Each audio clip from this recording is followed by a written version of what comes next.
Kuske la kwani balesirwa Ogo sikwa la gogoyin Ngete takipto Nenyogi mnyeta nege Radio Presenters wote asante kwa ile kazi mnaifanya.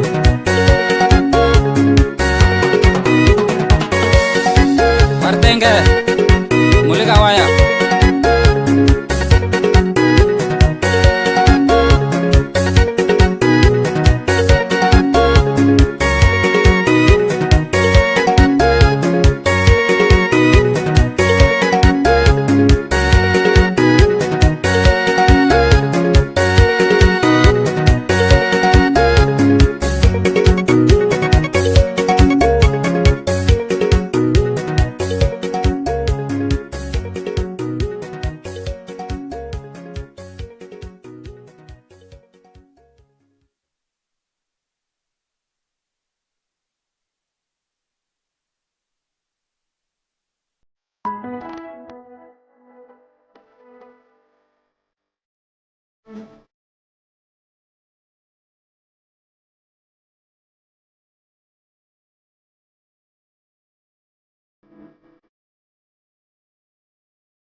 Kenya, twende mbele.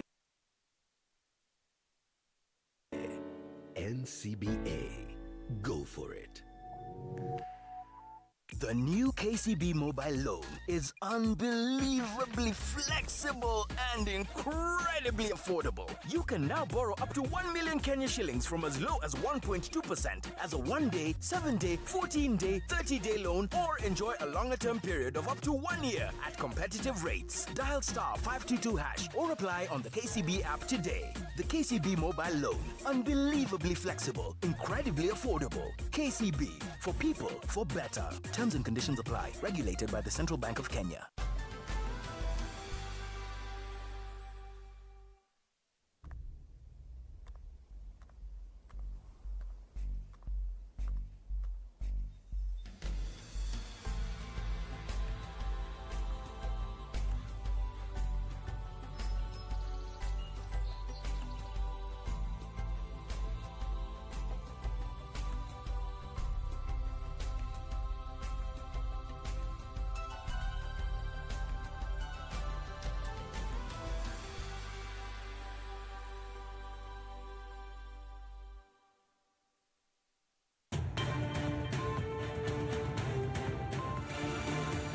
Kupata KCB mobile loan bonyeza *522# au tumia KCB app leo. KCB, for people, for better. Sheria na masharti kutumika. Inadhibitiwa na Benki Kuu ya Kenya.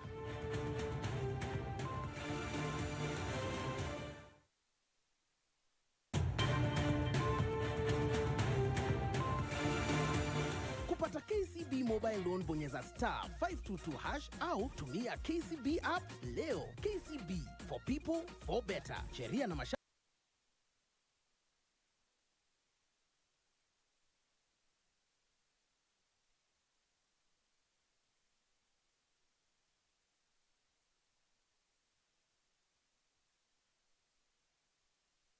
Kutumika. Inadhibitiwa na Benki Kuu ya Kenya.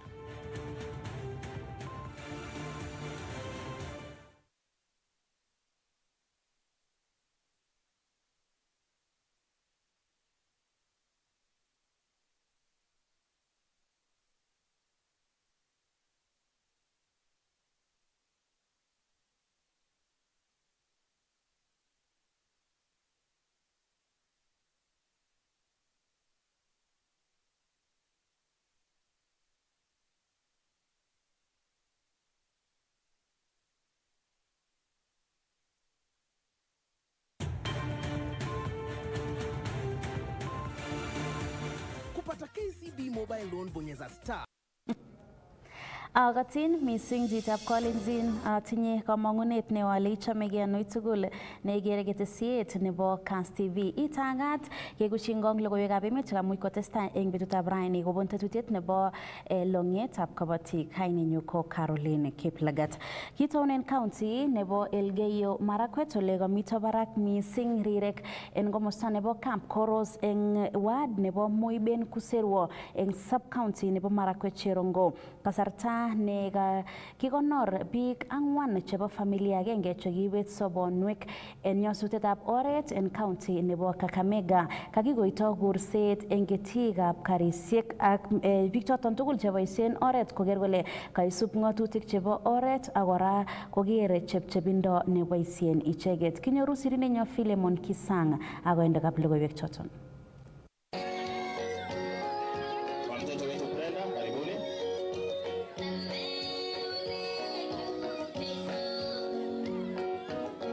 Kamita barak rirak musukulta primary nyebo Kap Koros Musab County nyebo Marakwet Cherongo mo konoretab biik chole angwan chekibot koke sobonwekak ketinygei konyesutietab oret chekibitu mo komostab Lumakanda.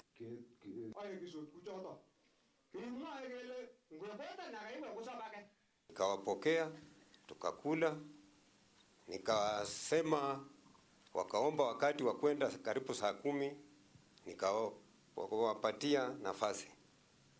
Tukawa kwa furaha yangu ya kwanza ilikuwa kuuliza kwa jamii yetu, kama unakuja kuomba msichana usiende na yeye siku ya leo.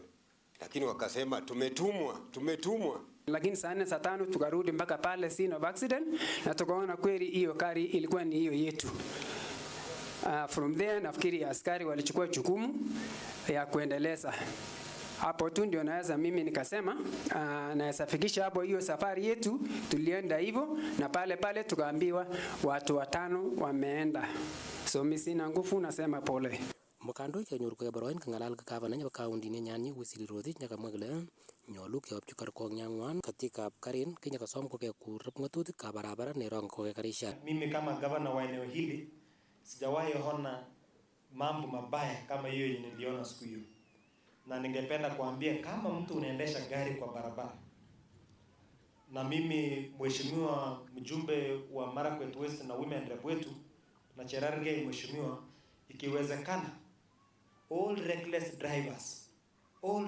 drivers kabla hata hawajapelekwa kotini, mimi nataka wapelekwe kwanza police stations yote, mahali magari yote ile imegongwa, waende waangalie na wapitishwe mochari, waangalie miili ya watu ambayo wamekufa kupitia ajali za mabarabara. Mtu akipitia hiyo mbili, niko na uhakika ya kwamba hataendesha gari chinzi anaendesha. We have a problem in this country ya mambo ya road carnage. Hii barabara kutoka Nairobi kuja Eldoret kwenda Malaba ni barabara ambayo ilijengwa na wazungu kutoka 63 mpaka saa hii, it is the same way. So what we need from Nairobi all the way to Malaba, eri tukope pesa tulipe deni, lakini watu wetu wapone. Hii barabara ya single carriage imeua watu wengi sana. We need the road from Nairobi, Eldoret mpaka Busia iwekwe dual carriage, kwa sababu hao watu wa trailer wanatoka na Mombasa wakienda mpaka Busia huko. Kufika huko hapa mbele ya Eldoret kikichosho, wamechoka, wanalala, wanapitia magari ndogo ndogo. Kangete school ta primary nyaba Kapkoros kai ne ngwana kiguruna Philemon Kisang. Kanam afisa kobun kibagengeit netinyegei ak kirindaet nebo nametab asoya en emoni nebo Ethics and Anti-Corruption Commission EACC afisaek 4 chebo traffic en komosta nebo Litein Kaisugu en oret nebo Litein Kericho ak kora Kericho Nakuru highway kotinygei ak nametab asoya ak kanyaliletab po matatu en county noton bo Kericho. Nguni ibwech logoiwek chuton en koindo sirindenyo Robert Siele. En logoiyat nekayokyi sirikab logoiwek ng'ololindet en kibagengeit netinye kirindaetab nametab asoya nebo Ethics and Anti-Corruption Commission EACC en emoni Eric Ngubi kokoit kochutyi akotoi chikilisiet kibagengeit bo EACC kosubkei ak ng'ung'unyet kobun biikab emet ak ketikab karisiek en oretab South Kericho Nakuru highway.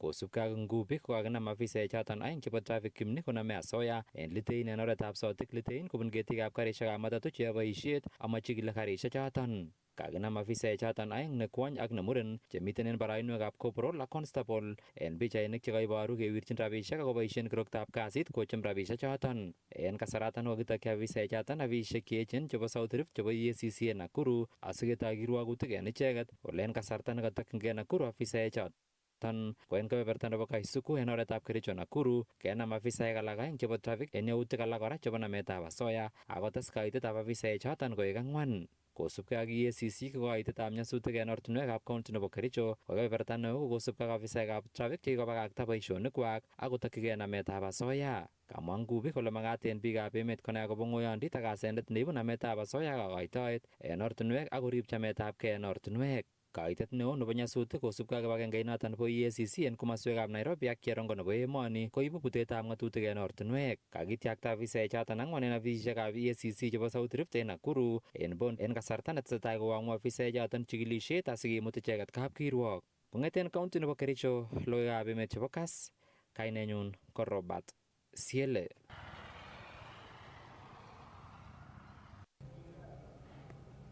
Ketesetai kokachut betutab somok eng betutab raini strike nebo konetik chebo sukulitab barak nebo Moi en county nebo Uasin Gishu. Ole katestai kokimit konetik chotok kole mawekchinigei boisiet agoi kikochi melekwek chebo arawetab tisab ak magutik alak. Kayai kambaget konetik chotok eng taonitab Eldoret kondochini sirindet nebo kibagengeit nebo Universities Academic Staff Union UASU Dr. Constantine Wesonga nekamwa kole bune ichek kaimutik cheechen kosubkei ak netomo kelipanji rabinikwak ole kasom sukulitab Moi University kosuldae magutik choton en chokchinet asimatestai ichek koimgei. Nguni kinyoru sirindenyo Timothy Kiplimo akoendekab logoiwek choton.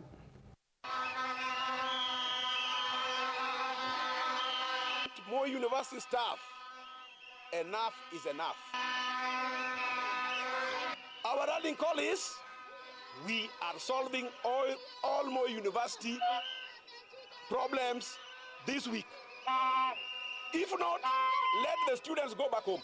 Betutab somok Kipchulyo kokaituita karikab boisiet konetik en sukulitab barak nebo Moi en county nebo Uasin Gishu kokaitita sirindet neo en katuiyetabgei nebo konetichoto nebo University Academic and Staff Union UASU en emoni Constantine Wesonga ole kamach konetichoto kotelel boisiet age tugul en sukulitab barak nebo Moi agoi konyor imandang'wai. I want you to be out of classes. Don't be cheap. Can you be out? You came out on Monday. What will you return you back is when all your problems are sorted. Are we in agreement? Yes. Are we in agreement? Yes. I want all bank loan deductions to be remitted to the respective banks. And our members that have been taken to court be compensated. Our members that have been listed with CRB to be compensated for having spoiled their reputation. Karirtai Wesonga kandoinatet nebo sukulitab barak nebo Moi kondochin Professor Isaac Kosgei en kaimutik chebune sukulinoto kini kamwa kole kakoit kasarta nenyolu koistogei en sukulinoto Professor Kosgei. And we want to tell you, we are not going to allow you to benefit from the sweat of more university workers. You are one person who came up with a project of apples. And you projected that those apples were going to benefit this institution. Then later on, now you transferred those apples to departments. I'm also told you came up with a dog project. More university does not need dogs. Or donkeys. And we are putting you on notice. We are not going to allow you to be here. Tell your appointing authority that the University Academic Staff Union have refused, and we have refused vehemently. All the problems of Moi University are going to be solved by this strike. My colleagues, I'm just asking you one thing. Can you stay away? All schools of Moi University, can you people stay away? Then we are going to solve these problems. Tinye sukulinoto po barak nebo Moi konetik cheite 900 cheyoche sukulinoto rabinik cheite silingishek bilion 4.1 chemakilipan konetichoto kong'ete kenyitab 2017. Kini kamwa nebo ng'echeret en UASU en emoni Grace Nyongesa kole mayani takotestai noto kobochen inguni. Members of Moi University academic staff are not going to report to work. This strike has been necessitated and even we can say facilitated by the council because of their failure. If they had done what they ought to do, our members would be in class. That is what they are trained to do their work in class.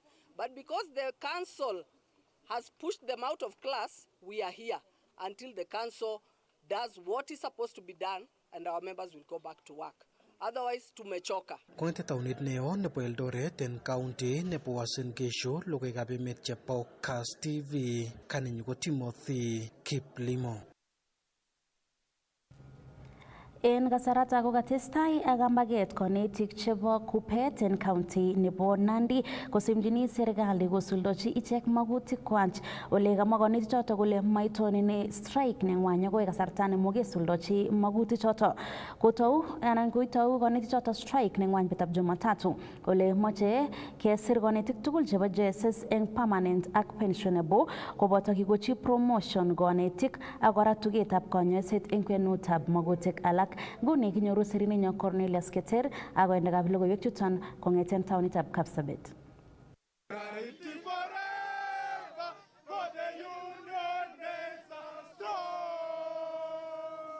Kondochin sirindet neo nebo kibagengeitab konetik nebo Kupet en county nebo Nandi Paul Rotich kokoito kateunet ichek en konetik chetesetai konetisiet en sukulishek cheterter en county nebo Nandi kole kiipchin kakwautikab kergong'et kosubkei ak nekaba kiptubotoi ak mugutikab kibagengeitab Kupet. Tunasikia kuna shule yenye wako in session.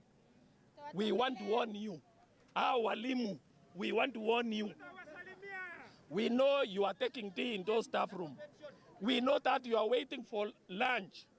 And we know that you will wait for 4 o'clock tea.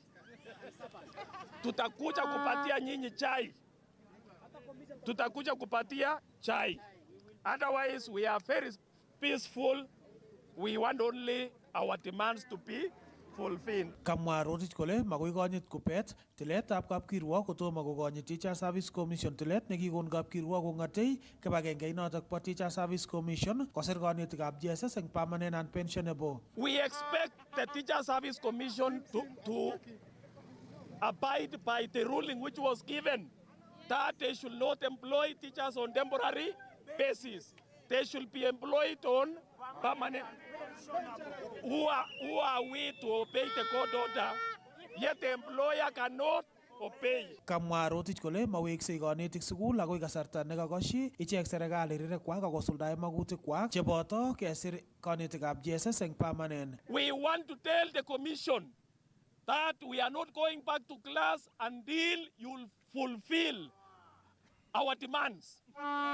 Demand number 1, all the 46,000 JSS teachers must be employed on permanent and pension. All the 130 teachers who have stagnated in various job groups must be promoted unconditionally, must be promoted with immediate effect. Number 2, all the teachers should get their phase 2 of the CPA, which was signed last year. Number 3, we want back our 11 billion for medical cover. The medical cover should remain 22, the fourth aid should remain 22 billion. Agot kouno kosom OCS nebo Nandi Central Robert Kidinji konetichoto kwai kambaget en oretab kalyet amat kotiny malikab chi age tugul. Whenever you are exercising your right, yes, sir, you should take note. Yes, sir. Not to violate other people's rights. Yes. We can force others who are not with us to join us. But let's take note of that. Yes. Neither can we cause disruptions, yes, in institutions of learning, yes, because you're exercising your right. Let's be cautious. Let's be restrained in whatever you are doing. Kong'ete taonitab Kapsabet en county nebo Nandi, logoiwekab emet chebo Kass, kainenyu ko Cornelius Keter. En county nebo Elgeyo Marakwet ko kaisuldae kambaget neunoton konetik chebo Kupet komwoe kole mawektoigei ichek sukul akoi kasarta nemokosuldochi serikali ak TSC magutikwak. Nginyoru nguni Andrew Kimeto ak koendekab logoiwek choton.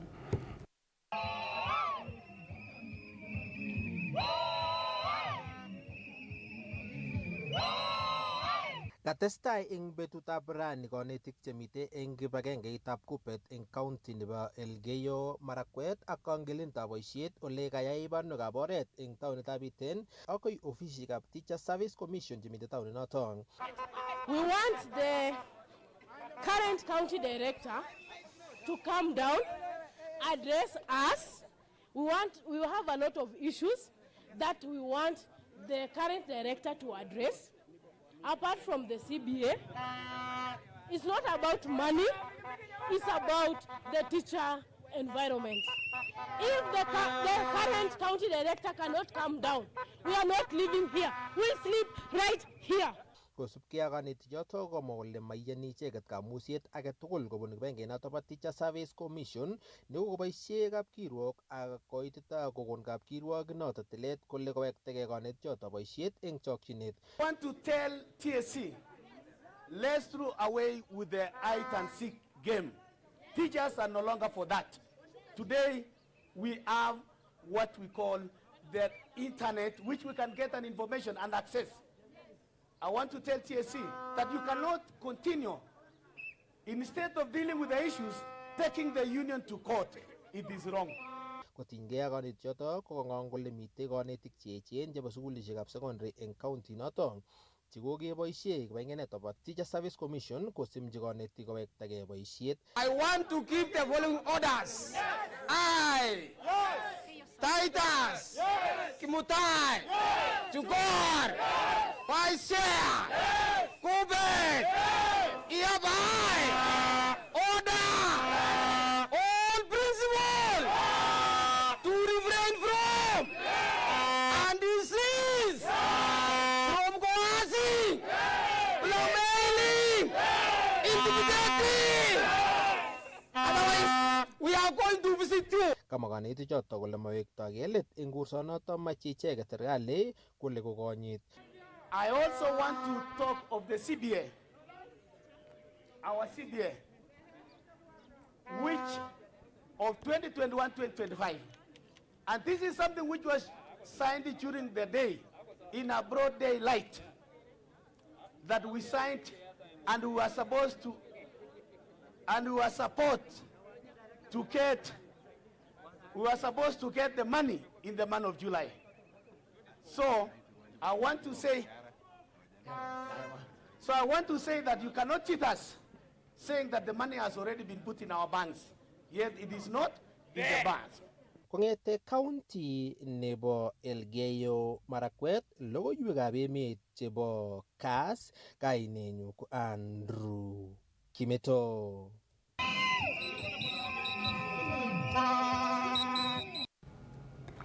Ako inguni kokochop akokoito serikali kibandok chelelach chenotin ko Maisha Card chesire million 1.6 akoi inguni. Chuto kokosubkei ak Principal Secretary nebo Immigration Ambassador Julius Bitok nekamwa kole tesetai komie tetutiet noton bo chobetab kadishek choton lelach ole kasom biikab emet komat kosich kaiweisiet akobo kadishek choto amu ribotin logoiwek kwak anan data. Maisha number ko namba ne mpya nekikochi lagok chokisich. Ako nguno kokoito serikali kit nekure Maisha Card. Card ne mpya ne smart card nekure digital ID. Amache alechi biik chok ongeib smart card nekure digital ID. Nguno koketou kekoite ako kekoite million 1.6 million. Card ni kotoretech amu tinye chip ako card nebo kisasa nekure smart card. Neu kerga nguno ATM card. Ako amache alechi biik chok ngisom sai kibandet moe konu kibandet nekiyos konu kibandet mpya nekure smart card. Ko namba ini bot kibandani kekure Maisha number. Maisha number ko namba ino mpya. Akenyo kora kito nekure Maisha digital. Nengumemeche ibote kibandet, imuch inde kibandet ng'ung simet sibote simet ako much ya transacten eng simet. Mangena kora komasta nebo data protection asikeker kele kaimuch koribok nambetab chito asimaimuch keboishe biik alak ko mangen ale tos mi tetutik choto kimitu kole kaimuch konyor ripset nekararan mising nekaimwa ile namba ini ko nekiboishen eng kit age tugul. Amache ale kitinye namba ini iboishen kila ke. Ako karit nekikoitoi kotinye chip. Ko chip kotinye tuguk tugul, tinye pichaing'ung, tinye identity, tinye fingerprints, tinye kila kitu nungwe. Ko nguno ngoib chito ID nemo nenyinet ako len koboishe kikere chipit orit keker kele pichait konomegei, fingerprint konomegei. Nguno ikere kole kotam koimech kibandet nep sahi amu mami ole kekertoi chipit. Nguno ko kibandet mpya ni kotinye modern technology kende ng'alek tugul chipit orit sikosik keboishe kakishan kele security nebo emet kososo. Makoi nam nguno kibandetab chito age akibei transaction nebo mbaret anan iyai transaction chebo ng'alekab M-Pesa kuyoe sahi amu sahi komi chipit orit nekekere kele mi tuguk tugul komie. So in terms of security, 100% card ino mpya nebo nebo maisha card. Taratibu bwana PS kumongen ale tos owang tetutiani. Kokitau nguno, kokitau kenyit konye arawetab 11. Ak kekere kele wendi kenyisiek 5 siketar konyor chitugul maisha card. Kongoi. Kibendi nguni akoi county nebo Bomet ole kakokoito kurset kibagengeit nebo Kenya Environmental and Public Health Practitioners Union koityi serkalishekab counties koker kole kates siretab kiboitinik chebo tililindo chenotin ko public health officers eng kit nemwoe kole rorurotin anan roru afisaek choton en nguni ak missing ko kikotestai icheket kotoret eng teretab letaetabkei nebo mionwek cheterter eng kokwotunwek. Kinyoru nguni Festus Rono ak report kong'eten Bomet. Brown Ashira ko sirindet neo nebo ofisaekab tililindo anan public health officers en emoni nekamwa ine kole yoe boisiet neo ofisaekab tililindo en teret ak kirindaetab mionwogik ak kosom serikalitab counties koker kole kaikimit siretab ofisaechoton nekamwa kole en inguni komoyomotin. Som kora serkalishekab counties konde rabinik cheyomotin kebeberta nebo public health asikekanaptaen tetutikab tililindo. Viva public health, viva! Viva! I am Gideon Kairono. I am the chairman of Bomet branch. I want to echo the statements made by my colleagues, that is from the national branch union, Kefu. I want to echo his sentiments by saying that we welcome the power and the synergy that you bring to Bomet County. And I want to tell you that as AFOC and as the chairman AFOC, I want to say that we are offering a partnering shoulder to the union. I want to say that we will steer this thing to its end. And I also want to mention to you that public health, basically we deal with the health of a population. And when I say that the health of population, I want to say that without public health in prevention, we will be having a lot of fatalities and a lot of mortality rates that will be rising. So I want to say that with the unity of purpose, with the unionists, I want to say that we welcome you. So the naysayers who probably were thinking that AFOC and the union will never work together, I want to prove them wrong, and I want to give you the assurity that us in the office of AFOC, we will support the incumbents. Kongololi ine en kasarta nebo lewenisiet ole kakilewen Charles Langat koik sirindet nebo Kenya Environmental and Public Health Practitioners Union en Bomet ole kayomis Langat kole wendi ine konomegei eun ak serikalitab county nebo Bomet en boriet nekitokyin yengsetab tuga chemiondos ak chekikomeyo chekonu ng'oyondit en chametabgei nebo biikab boror. Kwa public health officer, apart from Secretary General, our members who are public health officers che practice in Bomet kokilegei koker kole kakiter mionwogik. Ako ole kitertoi mionwogik ketere en levelishek chechang. Mi nebore primordial, mi nebore primary level. Ako kimi primary level. Apo kora en Bomet ko keker yautik chechang cheng'ete kebaorionchi yautik chechang cheng'ete biik konome teta nekakome nikokerutyi kerichek kabisa chechang. Kokerutyi penicillin kokochang'a en borto. Ako mioni kora makingen ot kele tinye miondo ainon. Kakile ot kimi teta nekitinye rabies.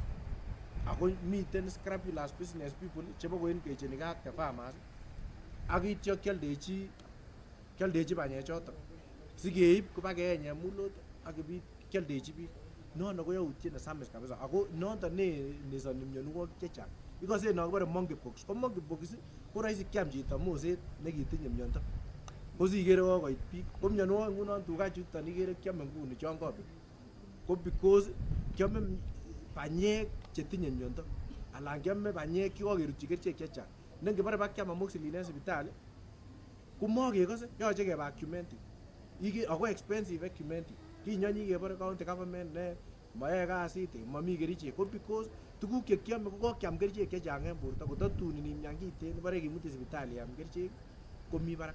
Lakini awekchini kongoi kora county because kitoretech. Kotoretech, we have a supporting system nguni en ng'alekab fight against this illegal nini. Kong'eten county nebo Bomet, logoiwekab emet chebo Kass, kainenyun ko Festus Rono. Kiwektage eng kasarta age county nebo Nandi ole eng tetutik chebo kekanapta somanet en county noton bo Nandi ko kalumda kampunit nenaat ko Eastern Produce anan EPK laboratories chebo anan sisit chekotech eng junior secondary schools sisit en county nebo Nandi koboisien chepkondok million 16 ole taban ak noto ko kaibarasta kampunit noton kora kole bendi kokochini toretet anan scholarship kipsomaninik chemaimuchigei. Nelson Tarbei ak report. Kamwa director nebo kampunit noto bo Eastern Produce Lea Chirchir ole kotech ichek laboratories choto eng sukulishek 8 ole kaikoito ichek kora scholarship nebo silingishek milionishek 2 noto amune kakocher ne sikikonam keun ak kanetik asikobit kokanapta ichek somanet.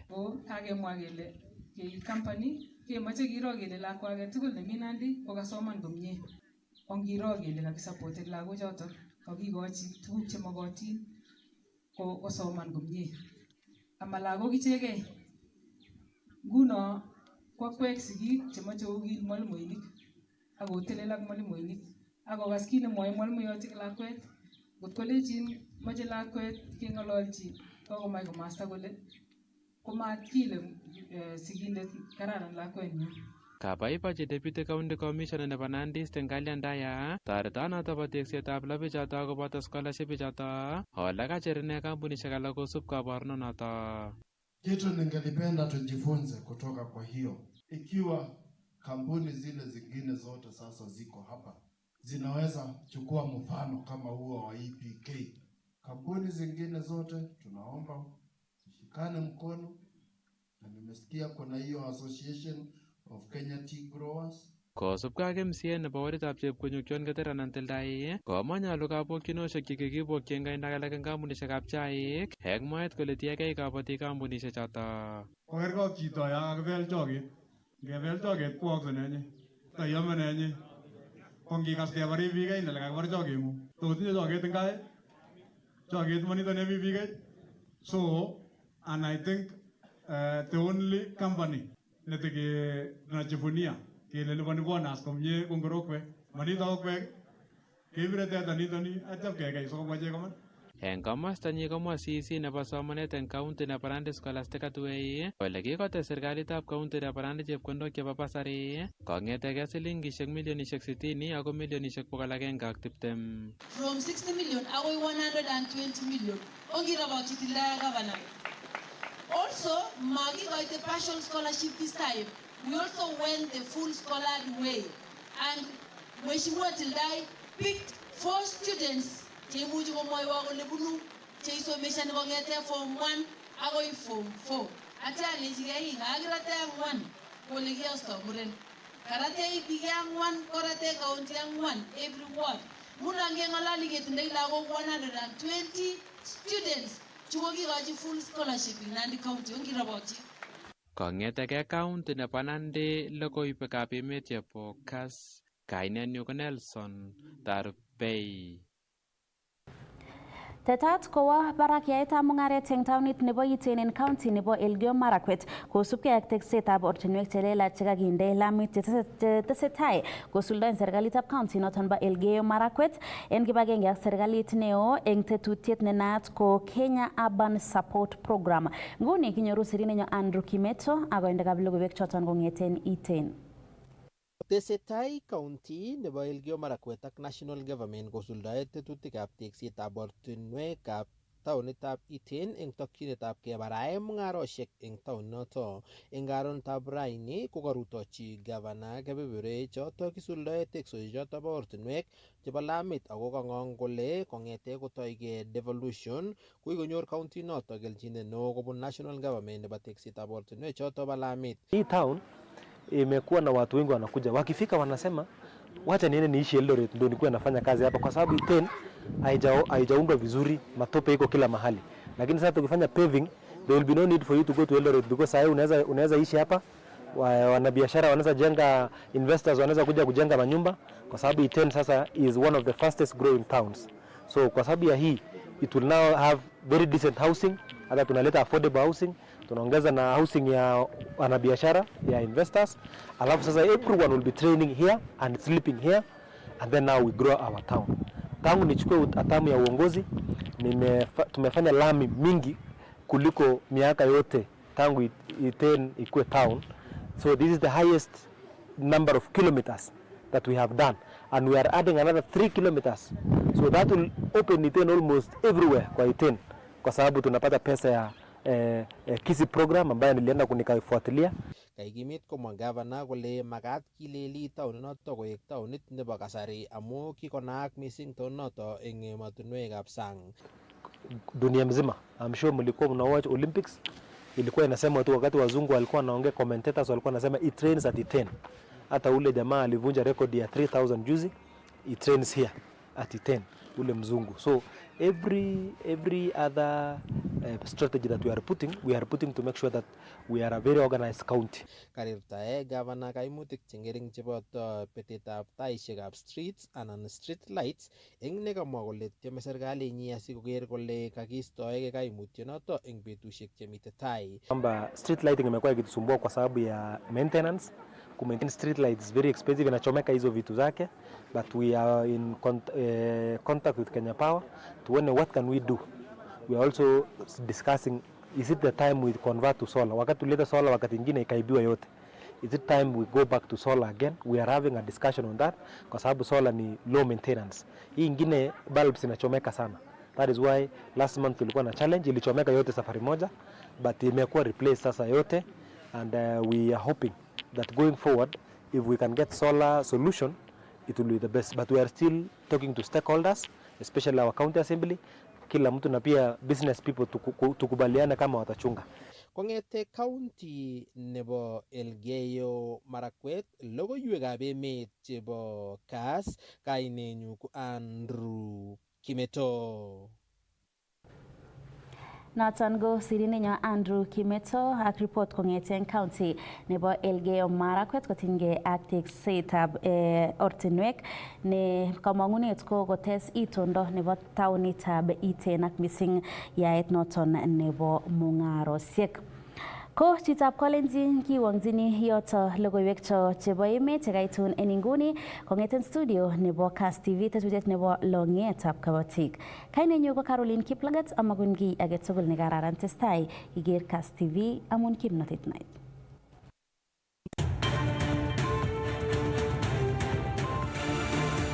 Kupata KCB mobile loan bonyeza *522# au tumia KCB app leo. KCB, for people, for better. Sheria na masharti kutumika. Inadhibitiwa na Benki Kuu ya Kenya.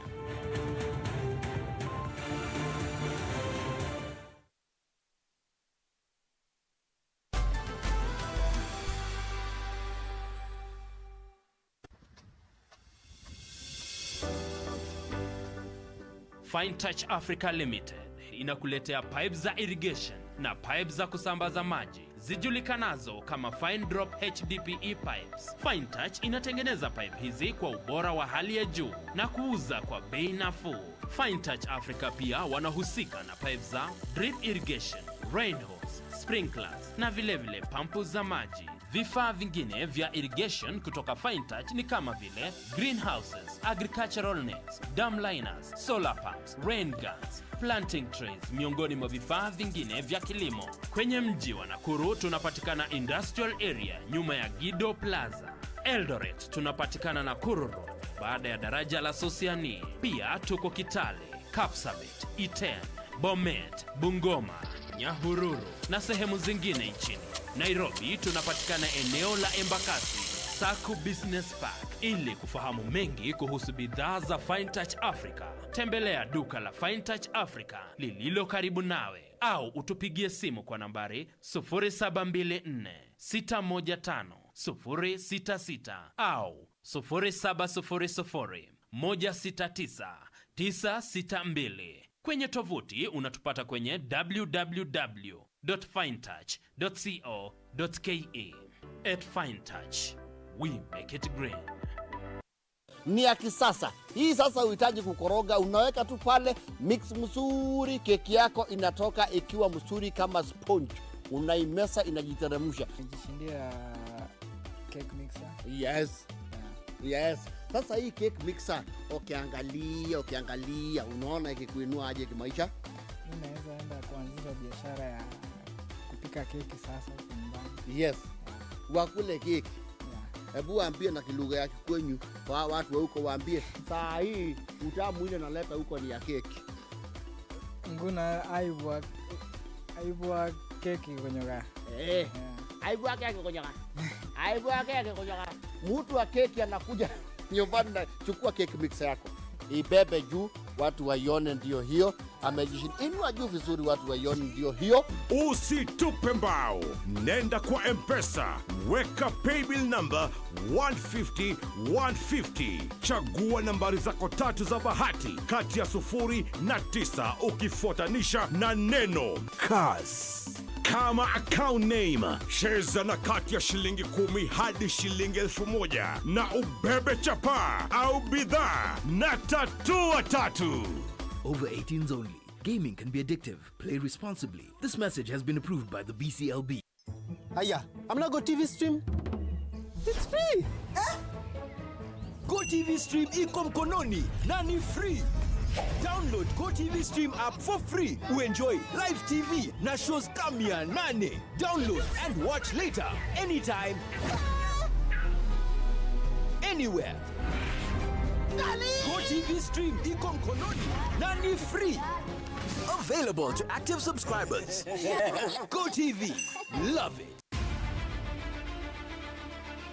Tetat KI edition nebo kenyini nebo labatet nebo Nairobi City Marathon eng tarikit 8 arawetab 9 kenyit nebo 2024 eng taonit nebo Nairobi. Labatani nebo Nairobi City Marathon kotetat korwairwoi kobun barabaret nebo Expressway. Tesetai nguni siretab K nebo labatani eng categories cheterter. Eng category nebo 42 kilometers kesirengei 1,100 ak 500. Eng 21 kilometers kesirengei 1,100 ak 200. Eng labatet nebo 10 kilometers kesirengei 1,100 ak eng labatet nebo 6 kilometers kesirengei 500. Asisirchigei labatani irutechini website nebo Nairobi City Marathon nebo www.nairobicitymarathon.com. Nyon labat ak iboiboenji lelesta nebo barabaret nebo Expressway koboto barabarosiek chebo taonit nebo Nairobi eng betunoton.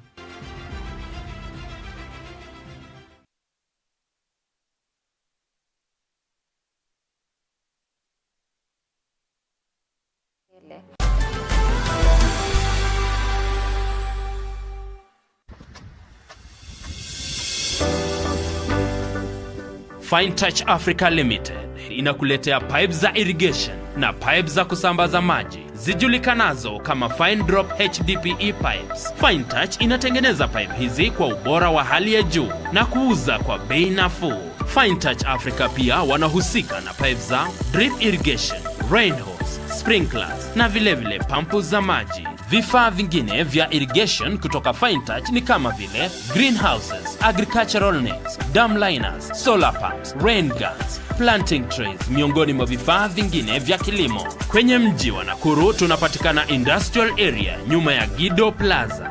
Eldoret tunapatikana Nakuru Road baada ya daraja la Sosiani. Pia tuko Kitale, Kapsabet, Iten, Bomet, Bungoma, Nyahururu na sehemu zingine nchini. Nairobi tunapatikana eneo la Embakasi, Saku Business Park. Ili kufahamu mengi kuhusu bidhaa za Fine Touch Africa, tembelea duka la Fine Touch Africa lililo karibu nawe au utupigie simu kwa nambari 0724 615 066 au 0700 169 962. Kwenye tovuti unatupata kwenye www.finetouch.co.ke. At Fine Touch, we make it green. Beba chapa sasa na tatua tatu. Cheza na mbao tu ushinde chapa bonus ya hadi $500,000. Isitoshe, kila unapocheza unajiongezea nafasi ya kubeba brand new tuk-tuk, pikipiki, car wash machine, posho mill machine na bidhaa zinginezo. Usitupe mbao. Nenda kwa M-Pesa, weka paybill number 150-150. Chagua nambari zako 3 za bahati kati ya 0 na 9 ukifuatanisha na neno Kass. kama account name. Cheza na kati ya shilingi 10 hadi shilingi 1000 na ubebe chapa au bidhaa na tatua tatu. Over 18s only. Gaming can be addictive. Play responsibly. This message has been approved by the BCLB. Aya, amna Go TV stream? It's free. Go TV stream iko mkononi na ni free. Download Go TV stream app for free. Enjoy live TV na shows kamia 8. Download and watch later anytime, anywhere. Go TV stream iko mkononi na ni free. Available to active subscribers. Go TV. Love it. Tetat KI edition nebo kenyini nebo labatet nebo Nairobi City Marathon eng tarikit 8 arawetab 9 kenyit nebo 2024 eng taonit nebo Nairobi. Labatani nebo Nairobi City Marathon kotetat korwairwoi kobun barabaret nebo Expressway. Tesetai nguni siretab K nebo labatani eng categories cheterter. Eng category nebo 42 kilometers kesirengei 1,100 ak 500 eng 21 kilometers kesirengei 1,100 ak 200 eng labatet nebo 10 kilometers kesirengei 1,100 ak eng labatet nebo 6 kilometers kesirengei 500. Asisirchigei labatani irutechini website nebo Nairobi City Marathon nebo www.nairobicitymarathon.com. Nyon labat ak iboiboenji lelesta nebo barabaret nebo Expressway koboto barabarosiek chebo taonit nebo Nairobi eng betunoton.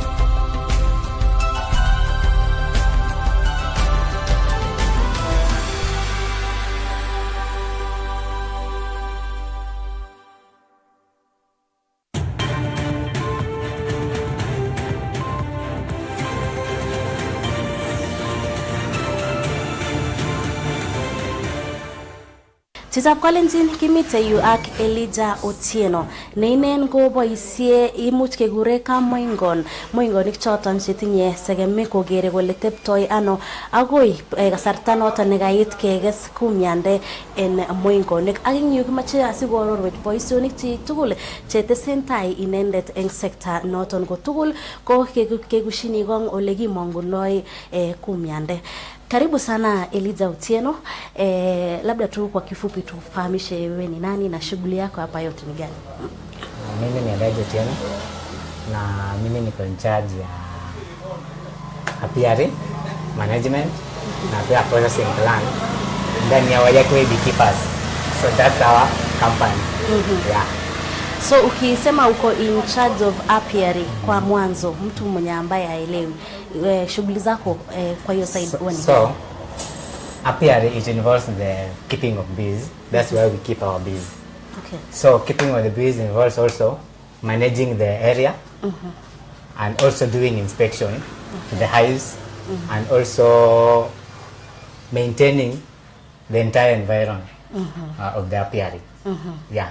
Hebu tuambie asubuhi ukiamka shughuli yako ya kwanza inakuanga gani na utupeleke tu tuchore picha vile siku yako inakuanga wakati unafanya kazi huko. So in mostly we do our inspection morning hours. So but inspection goes within a time frame of 1 month. Okay. That's when we do inspection. But besides the other days, we mainly do with the maintaining of the apiary in terms of clearing the environment. And also, while doing inspection, we do it mainly to check if the bees are in the right condition, the factors, like there are some invaders which are insects. Those are the essence of doing inspection on a beehive. And also, if in case we've gone for inspection and we find the honey, how the bees have already stored honey. That's when you also do harvesting. So inspection goes hand in hand with harvesting also. Okay. Yeah. So uko apiary ni place ama sehemu ambayo lazima kwa kila siku ufike pale uangalie kama kila kitu iko sawa. It's not on a daily basis. Okay. Yeah. Mainly you can just go almost once a week just to check around. But after you've done the necessary cleaning and these other factors, you don't need to go. And that's the advantage that we have with beekeeping. Yeah. Able tuelezee, you have this beehive, it's empty, na sasa unataka utafute nyuki uwaweke and then uwaweke wako sawa mpaka wazalishe asali. So what happens in that, we can often do bee transfer. Bee transfer, this involves moving bees from one locality to your apiary, or we can also use catcher box to trap bees on the tree. Since bees flies high, and at times they may be strolling around and they get tired, so they may enter into the catcher box. So that's where we can transfer to the main hive. So we have 2 catcher box, since we are dealing with the 2 types of bees, 2 types of beehives, which is the Langstroth and the KTBH, Kenya Top Beehive. So with that, depending on the type of the catcher box you have, that's when you can transfer to the type of the hive you will be having. Umeguzia kuna different or rather 2 types of beehives. Ebu tueleze na mkulima apate kujua tofauti ni gani. So we have 2 types. Mainly, we as Wayakwed beekeepers, we are dealing with mainly 2 types. Although there are many types of beehives, which includes the Langstroth. It has 2 chambers. The lower chamber is called the brood, while the upper chamber is called the super. The brood is mainly where the queen bee does her breeding, and that's where she's fed. Any activity involving the queen is done within the brood. However, the super is where the bees often store, the worker bees, store surplus. After they have fed the queen, prepared everything for the queen, they store the surplus in the super part. That's what we do harvest while going for harvesting. While the KTBH, the Kenya Top Beehive, this is it's just one sheet. Although it is also separated in 2 sections, which is the brood and the super. And within the separation comes in with the queen excluder. That's what separates the 2 now. Yeah, underneath this queen excluder, that's what separates the 2, the brood and the super. So when the queen is in the brood, she can't go and lay her eggs on the super part. That's the main sense of the queen excluder. To exclude the queen from going to lay on the super part. Yeah. Mtu ambaye anakusikia unataja queen, kuna surplus, kuna bees ambao mainly kazi yao ni kazi kubwa ambayo wanajishughulisha pale kwa beehive.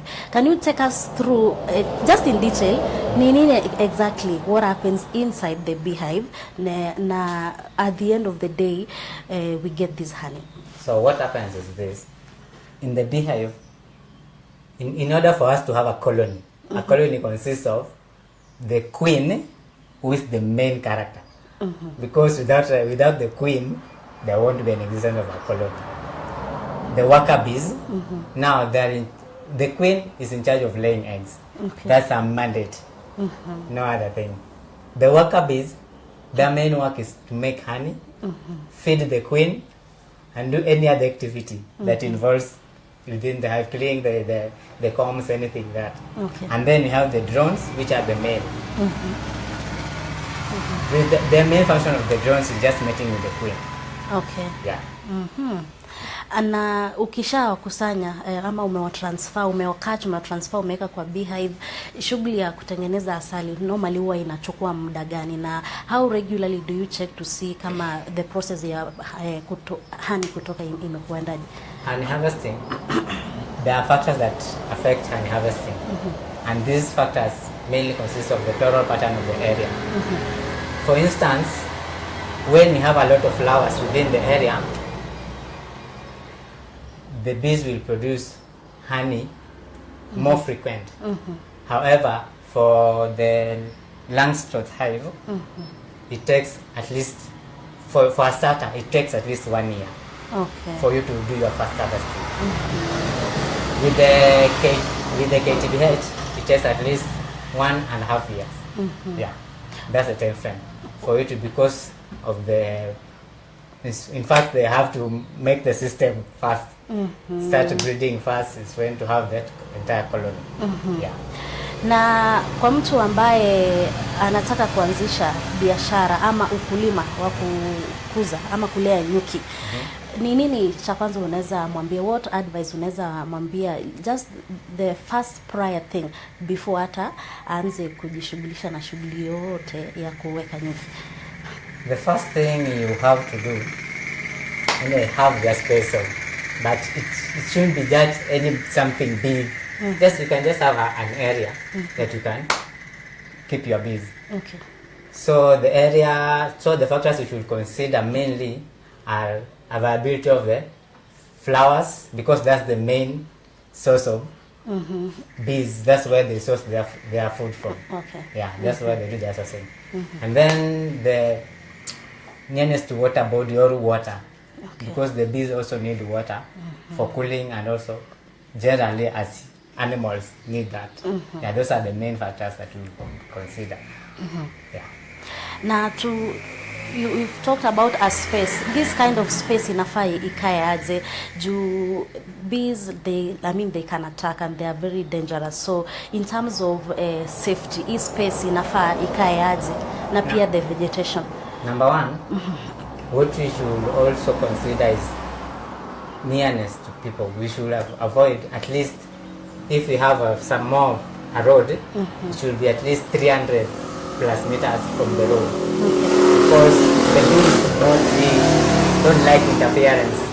In case of that, they become violent. Okay. Thus, they'll attack.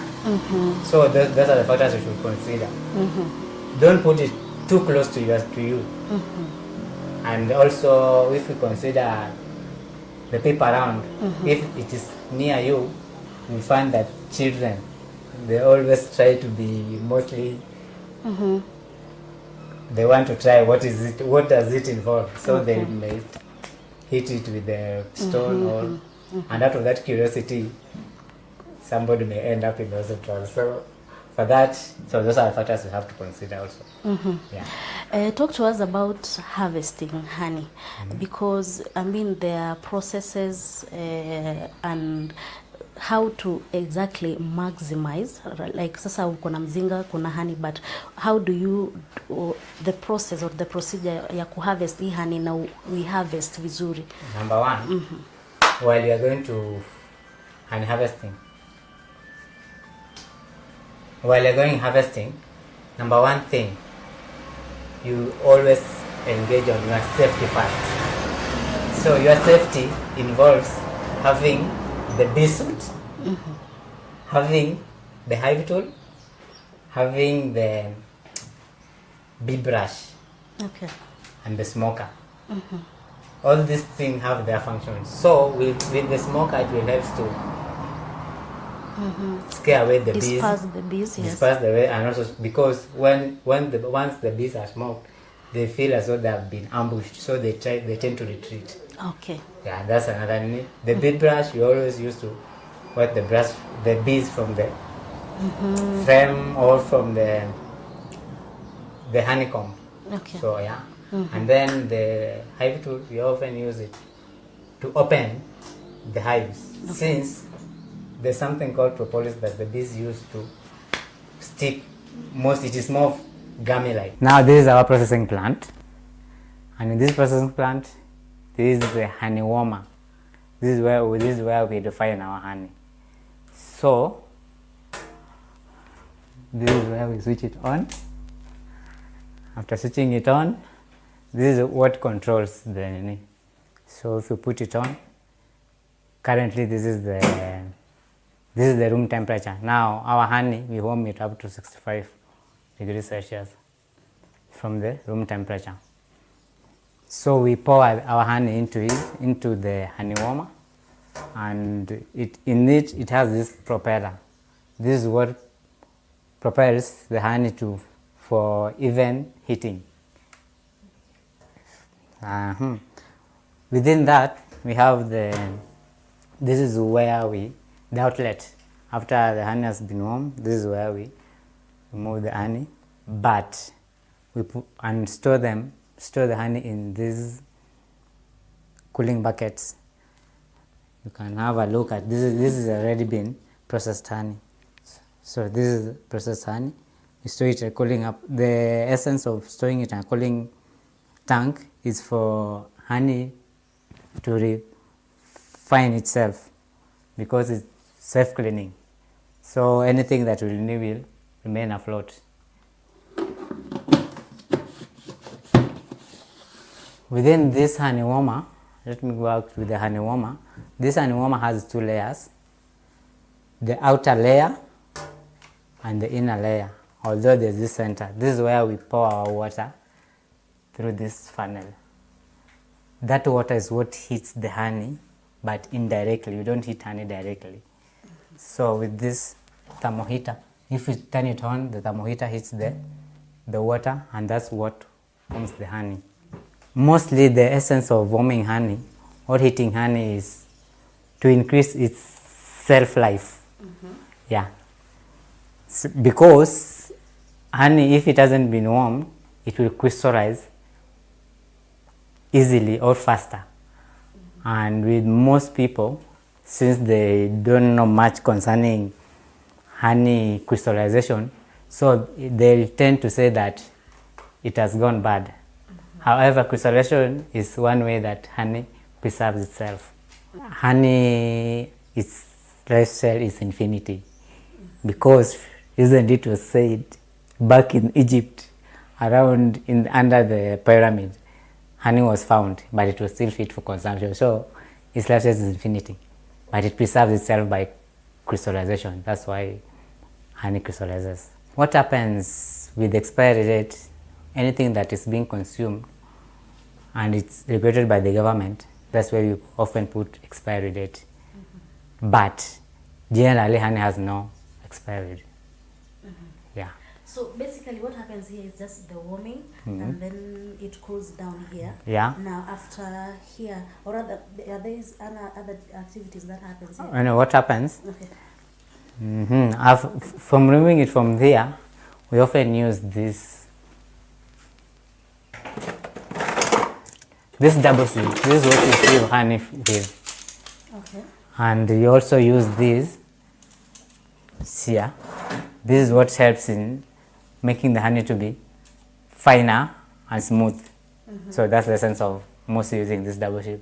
And also to remove some of the, like more often you'll find there are some bees in it after while you are warming, because, and also the combs. Okay. So that works. Although the wax will have melted, but when you sieve with this one, at least all the wax remains on the double sieve and the cloth. Okay. So that's what helps us to find the perfect honey now, that is refined now. Okay. Yeah. Now take us through after cooling down here. Then what happens next? So after cooling, we have this now. This one is ready for packaging. Okay. I don't know. Anyway. Anyway, so this is the machine I use for packaging. For instance, this is 300 grams. Okay. So I have to know the weight of the container in order to put the right quantity of honey. Okay. So since it's 300 grams now, currently it's reading at 40 grams. Okay. So 40 grams, so I have to put 340 plus 40 now too. So this is what it entails.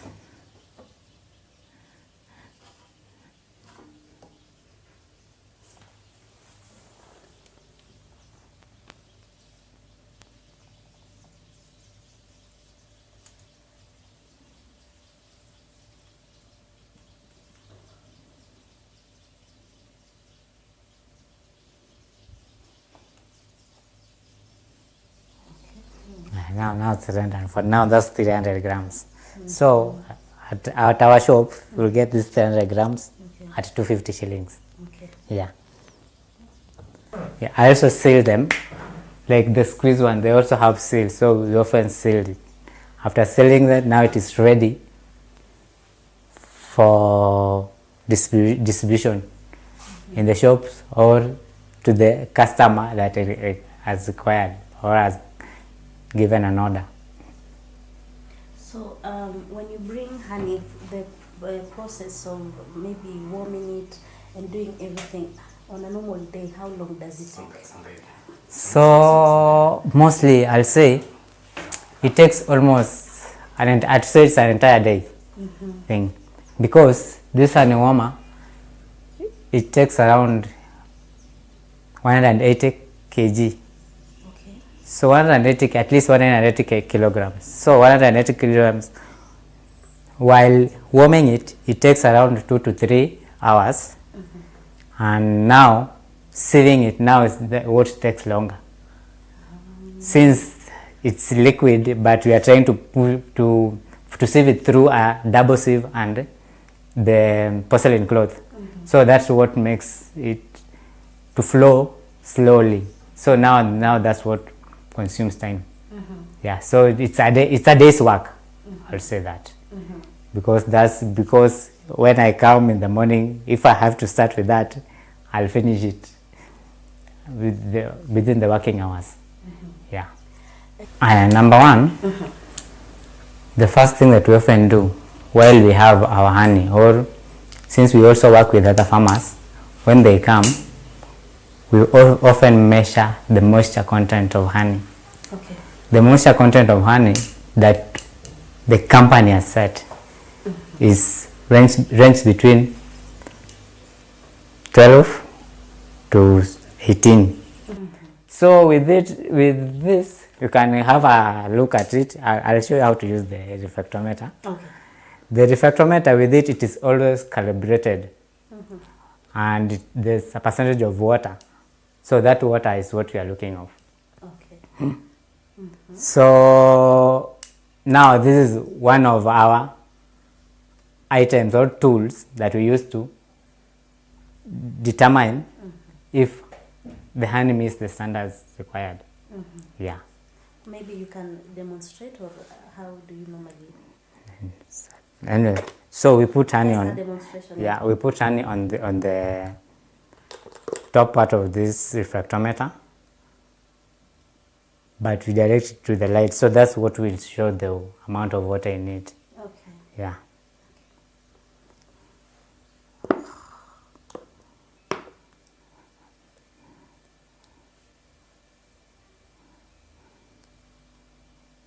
So if you look into, you can I can look at it. Yeah, So what am I looking for? you are looking at the part that is marked to water, and that blue line. Oh, okay. Direct it to the part that is marked to water. What does it say?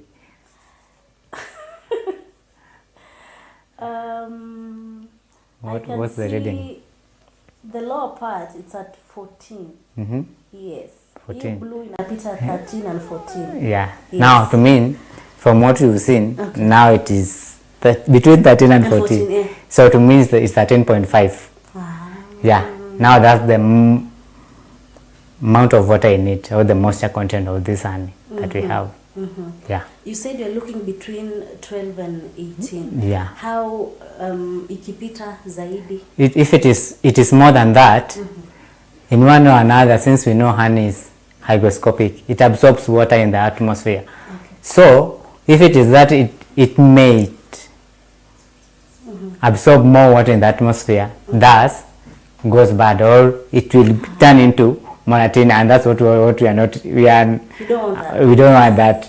we are dealing with pure honey. Okay. Yeah.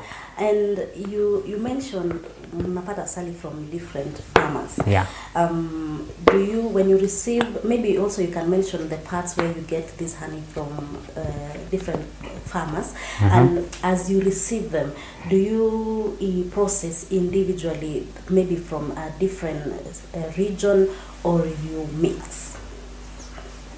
And our farmers, or we have other farms also, besides the one that is in Kiambu here, we have other farms in Narok, Murang'a, Baringo, and Nakuru. So, all this honey, when it is brought, we don't mark that this is now from Murang'a or that's what we are. We always blend it together to give you the perfect honey now that has been mixed from different regions. Do you know different regions have different flowers, and so it has all the necessary minerals, or also taste may also vary. Yeah. And in your expertise, do you think the mixing of the different honey from different places has maybe helped you guys to really go beyond than the regular honey everyone is selling up here? What has helped us to move a step ahead of other competitors is that our assurance. Once you buy our honey, we assure you that you are buying the right thing. And we also advise somebody, in case of any defect, you should come with what you've bought from us. So that's what has helped us. And also mixing it with mixing the entire honey from different regions, it has helped because we give you the perfect result of honey now. Because we will be giving you different minerals, different flowers. And unlike if we will say that we are mainly dealing with area like, say, in Ukambani, mostly we are dealing with acacias. So for that instance, it won't be that. But now if you blended it together, I think it gives you a perfect taste, perfect.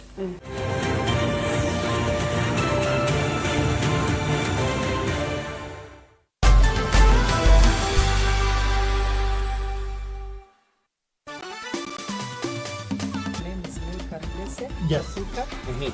Ambapo niliweza kujishindia incubator. Incubator ni hii ambayo inaagua vifaranga kama vile unavyoiona. Unajisikiaje? Najisikia nikiwa na furaha. Yes. Manake nitakuwa tajiri sasa. Umecheza tatua muda gani? Muda. Kwa muda hata kama nimesahau ni nini nilianza. Na umeshinda tena? Umeshinda mara kadhaa. Oh yes. Sasa wonderful, congratulations. Mashini yako ndio hii hapa. Unafunguanga namna hii. Unaona? Angalia ndani.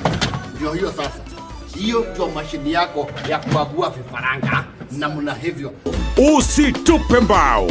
Nenda kwa M-Pesa. Weka paybill number 150-150. Chagua nambari zako 3 za bahati kati ya 0 na 9 ukifuatanisha na neno Kass.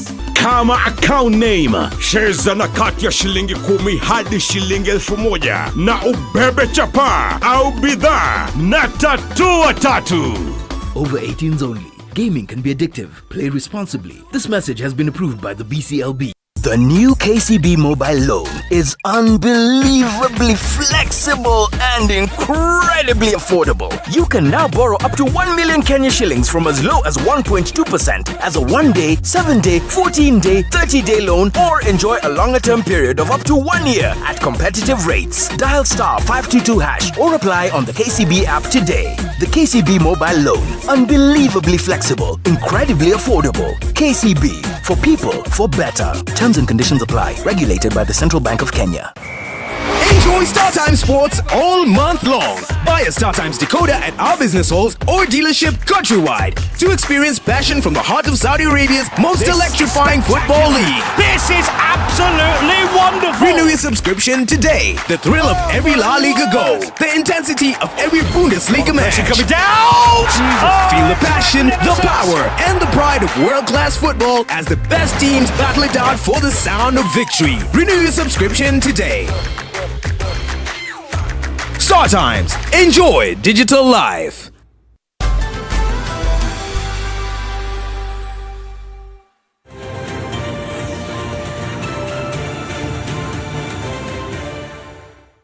Tutakuwa Kalenjin engyo ko kimite ak Eric Kamau.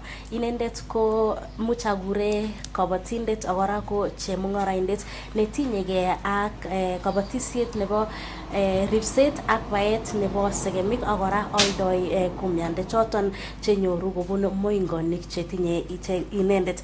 Ak ngoni kimeche kityo asikengalan ak inen ko arorwech kole tos kitoundano kabatisioni agora mungaret agoi nguni ko tos testoi ano ako tos ne neimuchi komwochi barnotikab emoni mising ko kochutyi en kabatisiet en kasari mi rorunet neo nebo boisionik en emet. Eric Kamau, mambo. Poa sana, karibu sana. Shukran sana. Tuambie Eric ni nani? Eric Kamau is a beekeeper, formerly an IT tech. So that's what I was dealing with. So, and I'm the Chief Executive Officer wa Yakiwe Beekeepers. Karibuni sana hapa kwetu. Feel at home, kula asali sana.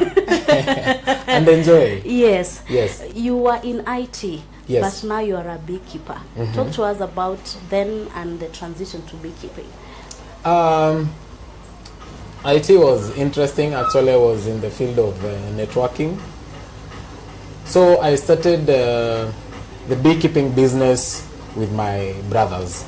Okay. So this all came about when my dad, he has a parcel of land back in Nyeri. So, and in his retirement, he really didn't want to be engaged in other activities. He wanted to have his time and relax at home. So he asked us if we have an idea of how we are going to utilize that parcel of land. So one of the brothers suggested we do beekeeping. Okay. So from that point, that is where my interest came in.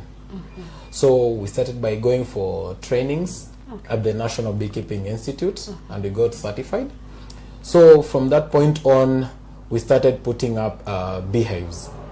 We had at least, for a start, we put 6 beehives back in the farm in Nyeri for a start to see how it's going to be, so that we get also to interact with the bees, get to understand the nature of bees, and what revolves in and around beekeeping. So that is what got my interest. So I had to leave my IT job and come now to the beekeeping sector. Yes. The switch from IT to beekeeping, and what I'm hearing is you had the training first before dwelling or indulging yourself fully into beekeeping. When you talk about training, what exactly did you go for? This training, you're basically taken into understanding how you handle your bees, how you get to assist your bees to maximize on production, how to be able to handle the product, because you find that this is an edible product. Yes. It's something that a human being is consuming. So if it is mishandled, you might be giving somebody what is not of benefit to them. Okay. So the training you're taken through how you're going to handle this product from the point of where it is being produced, that is the beehive, to where you're going to pack it as it is right now in our shop. Yes. So you're operating from a point of knowing and a lot of information. Exactly, and mentorship as well. Yes. Now, talk to us about settling here at Yakiwe Beekeepers. It is an urban setting, and definitely bees are they're animals or insects who don't want a lot of disturbances. They like their peace. Why here? First and foremost, like I mentioned, in our farm in Nyeri, Nyeri has more or less the same setup, which is forested. And having chosen this place, we were looking at place where we have a lot of forage. Forage was our main key point. So with having forage around us and availability of water, there is right behind our shop, there is a stream flowing down. So we knew we have availability of water and we have forage. So that is what caught us, and now we decided we have to set up an apiary within our locality, so that we can be able to be monitoring it. Remember, when I was in my IT field, I wasn't in the best position to be traveling to Nyeri, checking on the beehives, how they are performing. So we sought this place because it is near where I live. So over the weekend, I dedicate time, I come look at the beehive, I see how the bees are behaving, I see how they are developing the combs and the brood chambers and the super chambers. So I got to interact more with bees, them being close to me than being far away in Nyeri. Yes. Your technician, if I may call him so, he told us he visits the apiary maybe a few days in a month or something like that, and maybe the job isn't that demanding. But what informed you to quit your day job or your IT job and fully focus on beekeeping? I was really inspired mostly by climate change. Okay. If you realize that most of the human activities that we've engaged ourselves in, it's really affecting our climate. So, and bees are a very important component in our ecosystem. Yeah. More so for pollination. And if you realize, even in my locality, most people are doing farming that is home-based. So you also need to help them improve their production through keeping up bees that are not so close to their homes, but they can also assist them in their pollination and production of their crop farming. Yes. Now, Eric, you have this knowledge, you've gone through training, you've quit your job, you're like, now I'm doing this beekeeping thing. Yes. But then capital or money is a big factor in all this. How did you maneuver into like starting it? Okay, remember this idea came around 2017. Okay. So, and I started doing savings together with my brothers. So we had to do savings so that we get to venture into the business. Yeah. Because if you decide, let's say you want to start up this thing all of a sudden, as you've said, it's capital intense. Yeah. You really need a lot of money. So we had first to come together, pull resources from one side to the other. So that's how we were able to come up with the business, starting with the apiary first before we got to the shops. Yes. Now you have the apiary. I mean, it's costing you some money to put up the beehives. Now you have a processing plant. You have the packaging. You have to hire staff.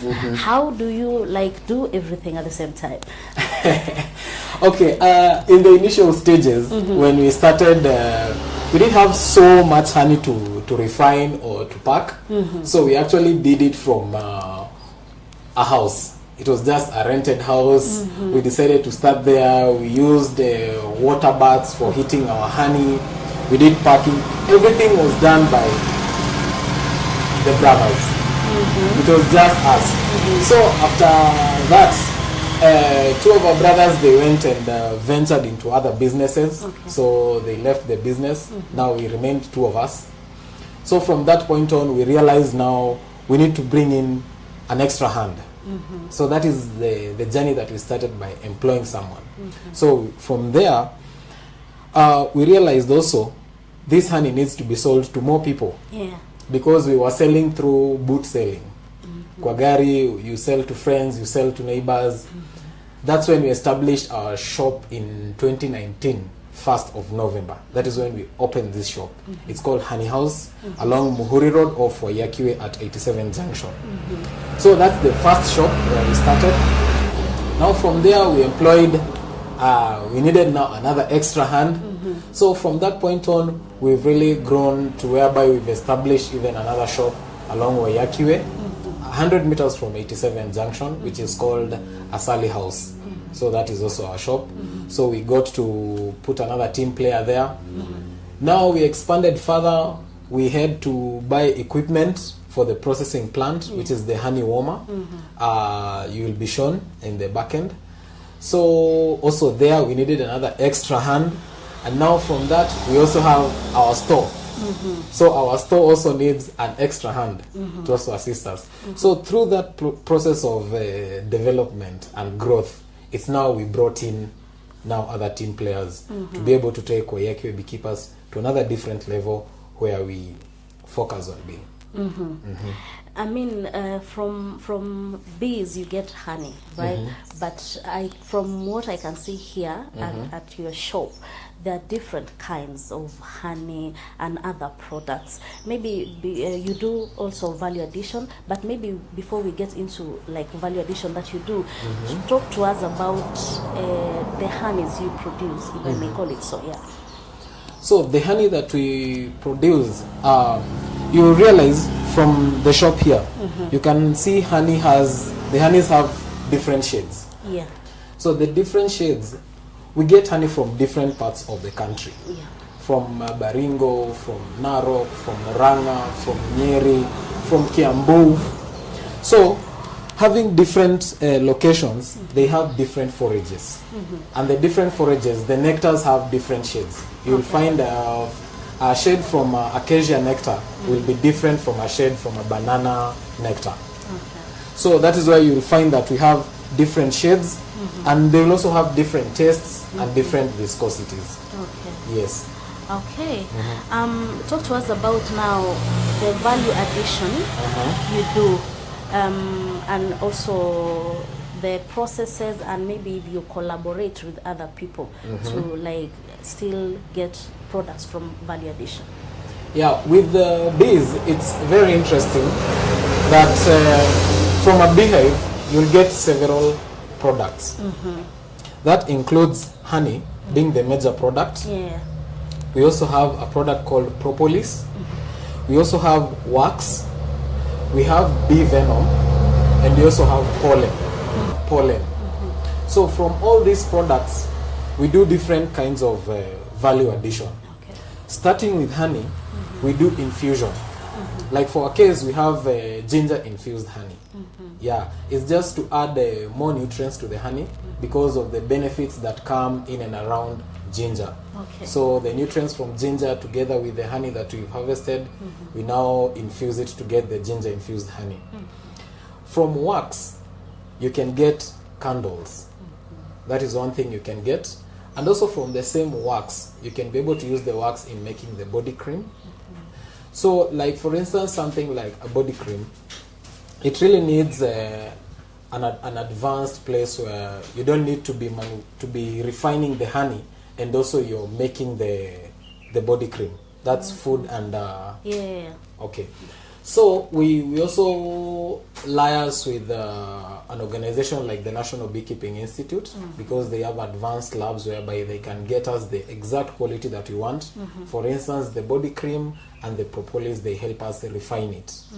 So the propolis is also another product that you get from the beehive.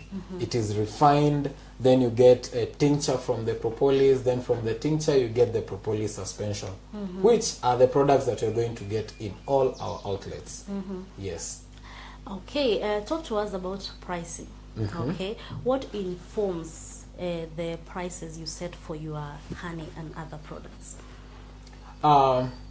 First and foremost, with honey, it's the nutritional value.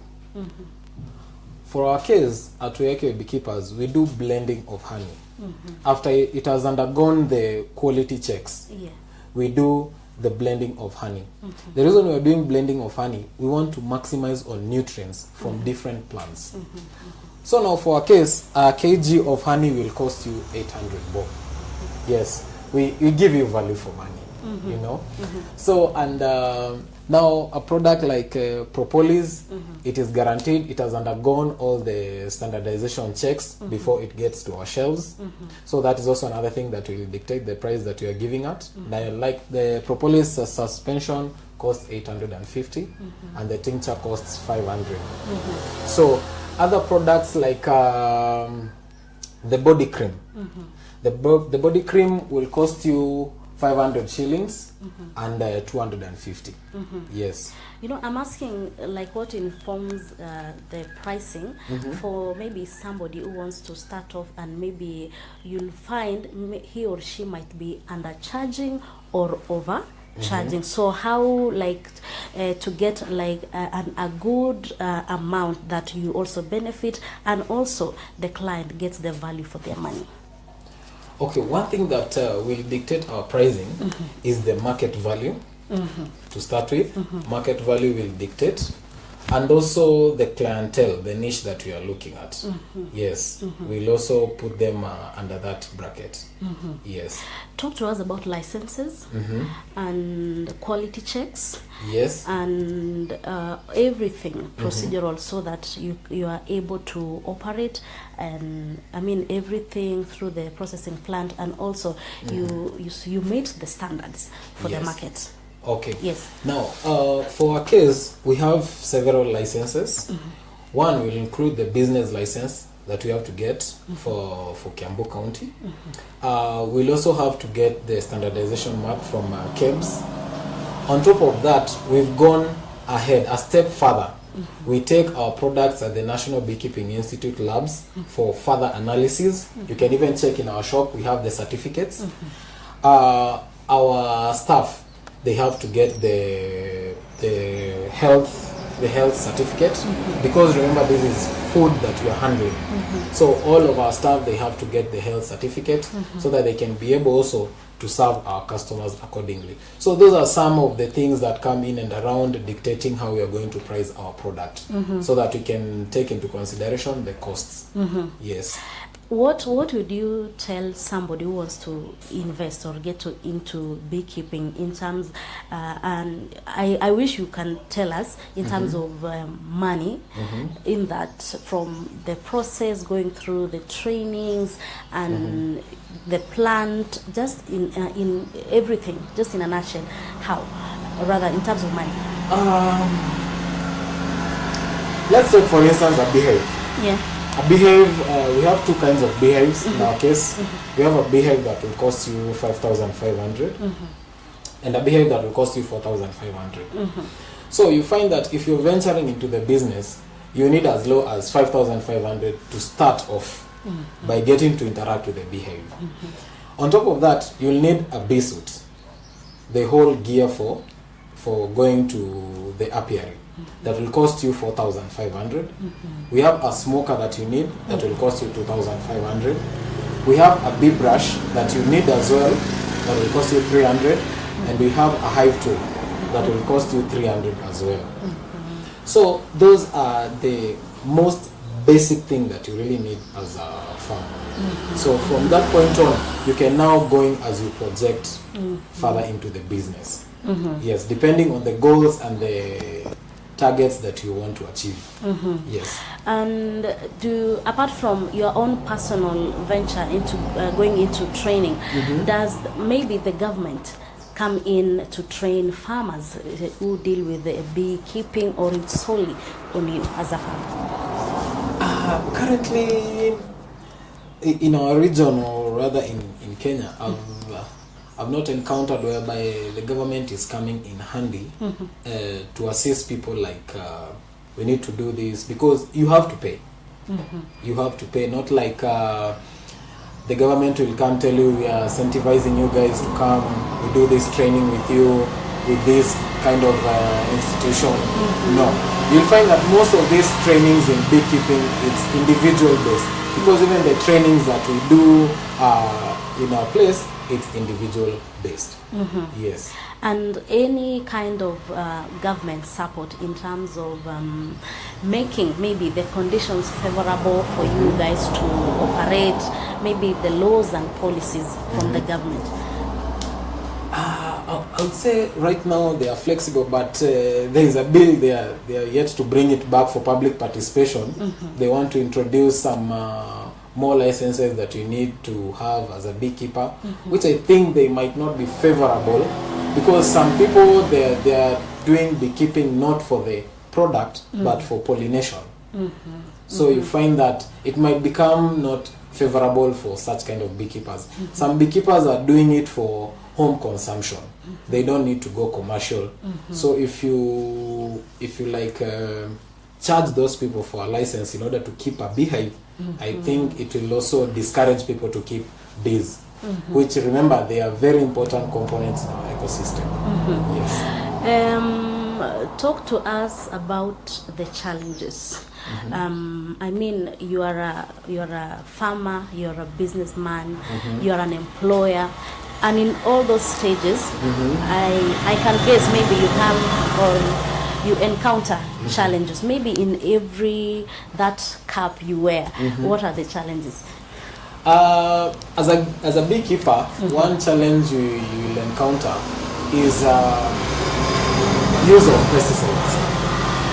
Let's say you set up your apiary next to your neighbor is doing crop farming, and then they use a lot of pesticides. You find that the bee population in your farm will go reducing with time.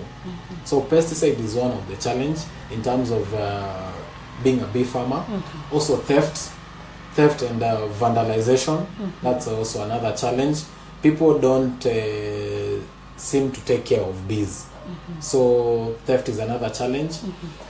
Now, in terms of the business itself, adulteration is the biggest challenge that we have, because you find that as Oyekio beekeepers, you're coming to tell a client, I'm having honey, and then they tell you, no, the last time I bought honey some other places, it was like this, it behaved like this. So adulteration is the biggest problem. So you find that is affecting people. Also presence of syrup in the market.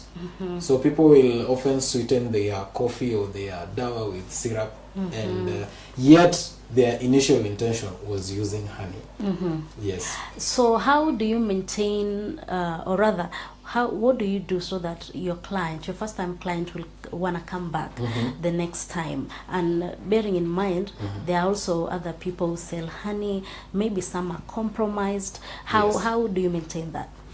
First and foremost, when you walk into a shop, you as a user of honey, you will have a taste of the honey before you do the purchase. And over and above that, we normally do simple tests at the shop level, whereby we will give you the privilege of even being involved in doing the test. We have simple tests whereby you can use, you apply honey on a piece of paper, you stick it together, it can come, it doesn't need to leak out. So you'll know that is genuine honey. You dip a matchstick in honey, and once you light it up, it should light up. So those are the simple tests that we do for our customers, and we give them consistency. We always listen to what our customer tells us. If they complain, we get to understand why they are complaining, and we educate them more on how honey behaves and the characteristics of honey. Yes. There's a lot of unemployment rates are through the roof in the country. The government, I don't know what they're doing, but I would say agriculture is one place that can really help in reducing these unemployment rates. But now the problem is, how do we get these youths to embrace agriculture? I think, now let's say for instance with beekeeping, probably in the midst of your question you might ask, what if there is no parcel of land? Yes. You find that there are some parcels of land. There are people who have huge chunks of land, and they have not utilized them. They need that land, but they don't know what to use it for this particular time. How I will wish the government will incentivize the youths. Like, we do this thing straightforward. Go get this person who has this parcel of land, give him the idea that you have the proposal right, have it to the government, let the government deal with this person, they pay that person on time. Let it not be on promise based. We will pay you when the project is successful. Because there are so many things that can be done with these parcels of land.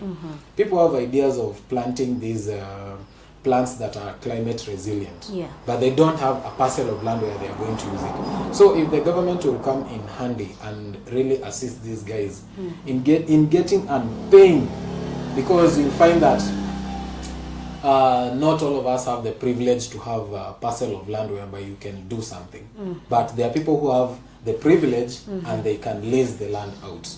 Yes. Okay, as we wind up, Eric, what can you tell someone when hana job, aji what to do, and it's getting into like a business like this, it's also risky. Very. Yes, so uninini unaweza mwambia? First and foremost, I would say, I'm sure all of us at some point, we know what we want to do, but we don't know where to start. Yeah. I will always say, start. Starting is always the key thing, because you find that also for us, if there's something that has really paid, is our patience.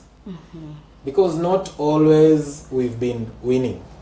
There are points whereby we've been losing, we get discouraged, somebody tells us, how can you open a shop in this kind of location, it cannot do well. But thanks to God, things are working. So I'll really encourage anyone there who wants to start anything. It doesn't have to be massive. Everything has to start with a step. Yes. If you look at about 400 to 600 kgs. Yeah, 400 to 600.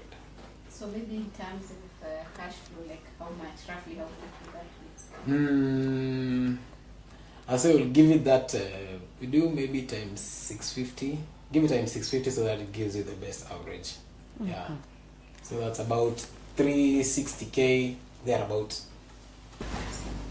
Now, like for Kass, it took about a year, because when we set up the beehives, some of them were not occupied. Like actually, incompletely they were not occupied. So you find that zingine zenye umeka place zingine tofauti ndio unapata zinakupa production. The ones that you think are closer to you, they are not giving you production. So it will take you about an year. Yes. And also depending on the nature of the business. Now you might be lucky you get clients moving in fast and you break even within a shorter period. We're really looking forward so that we can also expand our markets. We don't rely only on the local place that we're in, because remember, we also want to be exporters. In as much as we are importers of honey, we also want to be exporters. Yes. So that is another thing that we are looking forward to, having as it said, the way technology has made the world to become a village. We also want these markets where people are consuming honey to be a village. With beekeeping has really been quite a challenge in incorporating tech to the beekeeping industry. Why? I would say there are some experiments that people have done and actually implemented. For instance, introducing of GPS systems. GPS systems have enabled people to trace their beehives, because there are farmers who are doing pollination as a service. For them, they have bees for pollination. So they need to know from which region to which region did I move my bees. And also remember, it's becoming a challenge moving bees from one place to another, because they're also migrating with diseases. So the techie has helped in one way to be able to trace where my bees have moved from time to time. People who are doing bee pollination as a service, and therefore they've incorporated the GPS technology to their beehives. Because one thing we need to check is the temperature of the beehive. We need to check also the moisture content of the beehive. How moist is the area? We need to understand in that particular environment that we are keeping our bees, is it favorable? Now, the technology works in this manner. Once it is installed to your beehive, it will give you real-time information on the activities that are happening in your beehive. Yes, we do tree planting activities. Now, like for instance, in the farm back in Nyeri, we really had to do a lot of planting of trees, so that we can also encourage the environment to be more favorable and have more forage and different forage for the bees.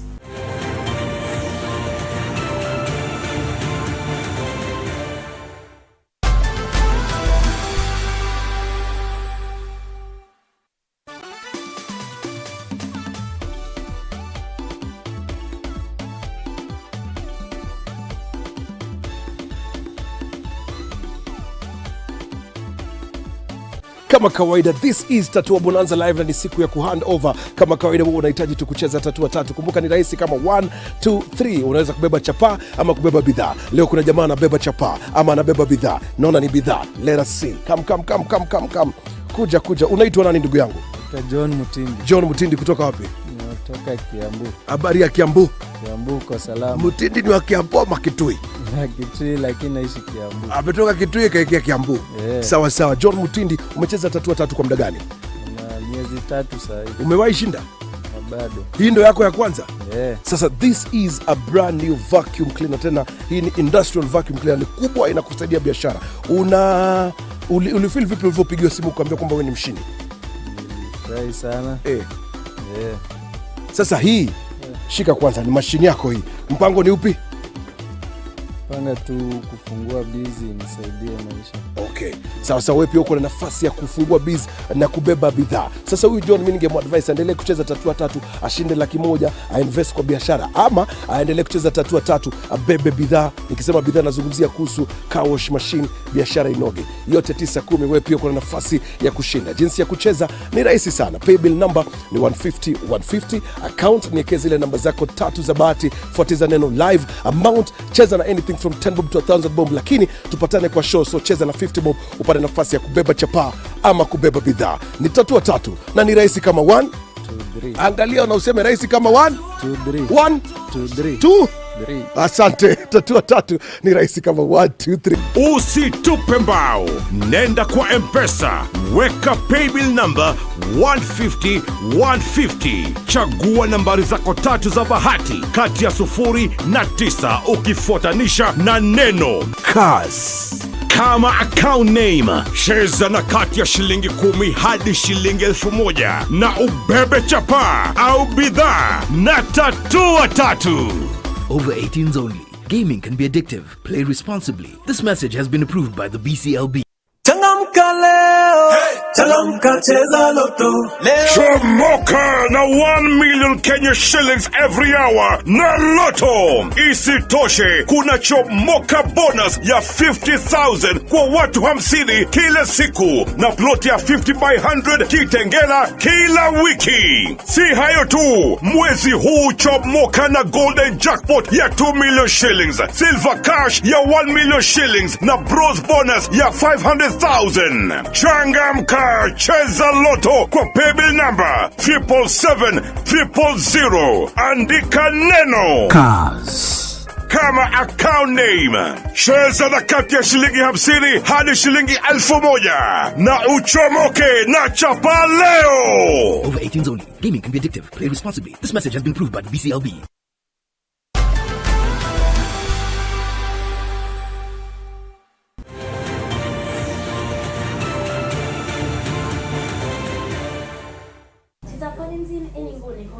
ak Apinayo Milton inendet ne boisie en agenge eng dugosiek chebo cheldoi kumiande eng Newton bo Wayakiwe Beekeepers. Agemeche kityo asikwarorwech kole tos boisienyin eng komastaniton go tos ne akora yenyo eng yu go tos ituisoti ak products ngircho kobun kabatiset noton nebo ripset ak baet nebo segemik. Hujambo Apinayo, karibu sana. Tuambie Apinayo ni nani, unafanya nini hapa, and take us through hapa kwa shop yenu. Asante sana. Kama venye nimesema, majina yangu ni Apinayo Milton. Na mimi ni mhudumu hapa kwa duka la Wayakiwe Beekeepers. Hasa sana hili ambalo linaitwa Honey House. So katika ile duka ukiingia kuna vitu vingi tutapata na utapata mimi na kuhudumia. Tueleze nini exactly kwa hapa. So cha kwanza muhimu sana, sisi kama Wayakiwe Beekeepers we are dealing with honey ama asali. Na asali tuko na kiwango tofauti. Kwa mfano tuko na hii kilo moja. Hii ni 1,000. Okay, kilo moja hii hapa. Tuko na nusu kilo, tumeweka katika viwango tofauti. Unaweza pendezwa na hii ya kufinya kama tomato sauce, na hii pia unaweza kuwa unatoa kwa kijiko. So that is half a kg. And then tuko na 300 grams ambayo inafuata hiyo ya half kg. The same pia iko na packaging the same ya kufinya na pia ya kutoa na kijiko.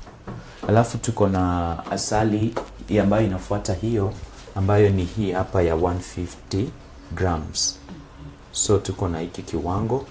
Tunaenda chini kabisa mpaka gram 50. So tuko na gram 50 na gram 100, alafu ikienda 150, alafu nusu kilo ya 300, alafu nusu kilo ya 500 grams, alafu kg, alafu tuko na 2 kg na 4 kg. Hizo ziko. Alafu apart from asali tuko na kitu inaitwa propolis ama tincture. This is just one, the same product but it has been packaged in a different form. One has been added honey, moja imeongezwa asali na nyingine haina. So kwa mwanzo kabisa hii propolis yenyewe iko very bitter.